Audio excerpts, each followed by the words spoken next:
of the function, definition, and anatomy of the circulatory system, or the cardiovascular system.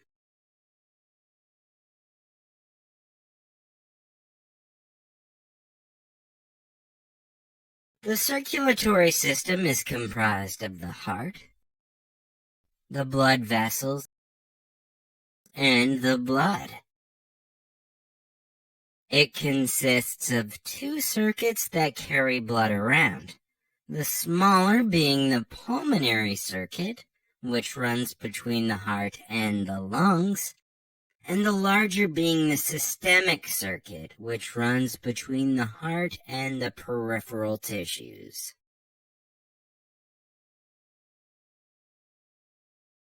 The cardiac circulatory system functions by providing the tissues of the body with oxygen and nutrients which are transported in the blood.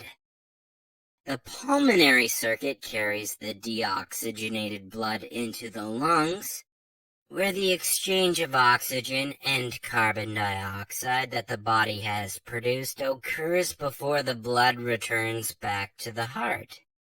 The heart then pumps the newly oxygenated blood around the systemic circuit of the body and delivers the oxygenated blood to the tissues before collecting the deoxygenated blood and sending it back to the heart with unused nutrients and metabolic waste products. These extra substances within the blood filter into the liver for processing.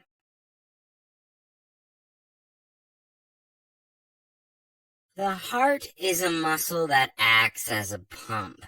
Through electrostimulation, it beats and pushes the blood around the entire body through the circulatory system. The heart is comprised of 4 chambers that consist of 2 pairs on the left and right sides of the heart. The atria collect blood returning to the heart, while the ventricles pump blood out of the heart.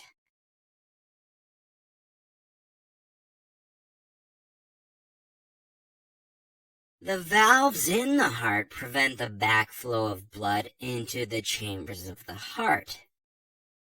The muscular septum divides up the 2 sections of the heart, creating a left and right side, each containing 1 atrium and 1 ventricle.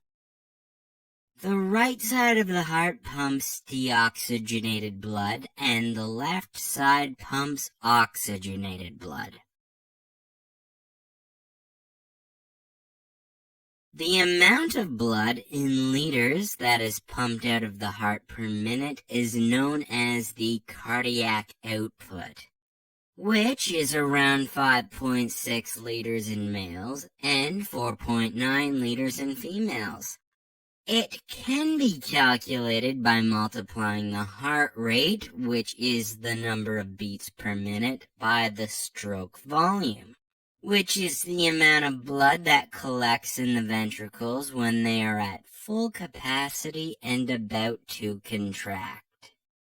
The cardiac output varies depending on whether the person is exercising or resting. There are 3 major classes of blood vessels, namely arteries, veins, and capillaries, and they are categorized according to their histological structure. Arteries transport blood between the tissues and away from the heart and have thick muscular walls with small internal lumina or passageways that can withstand blood under high pressure. Veins carry blood away from the tissues and towards the heart and have thin walls. Their internal lumen is larger than that of the arteries due to the fact that they contain blood under low pressure. They also have valves that prevent the blood from flowing backwards. Lastly, the capillaries, which are found in the muscles and the lungs, are microscopic and have a one-cell layer thick endothelial lining. In other words, the walls of the capillaries have the width of one single epithelial cell. They can only tolerate blood under very low pressure due to the fact that it will move slower and gas exchange has a chance to take place. This is also where the exchange of gases, water, nutrients, and waste products takes place, because the capillary walls are thin and fenestrated. After this, the capillaries collect into venules, which are the equivalent to arterioles and fenestrated. Capillaries connect arterioles and venules.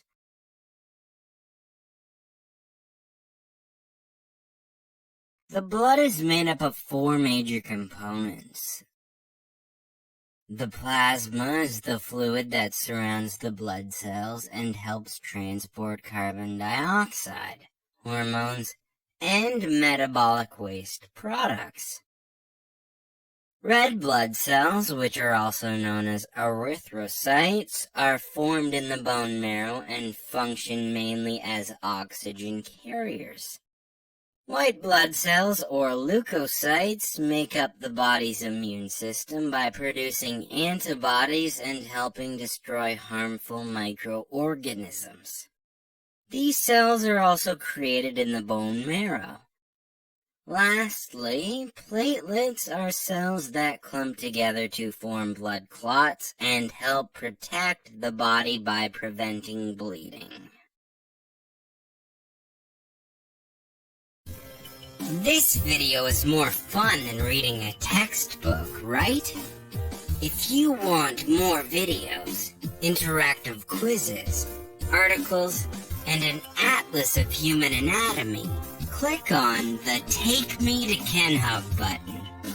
It is time to say goodbye to your old textbooks and say hello to your new anatomy learning partner, KenHub. See you there!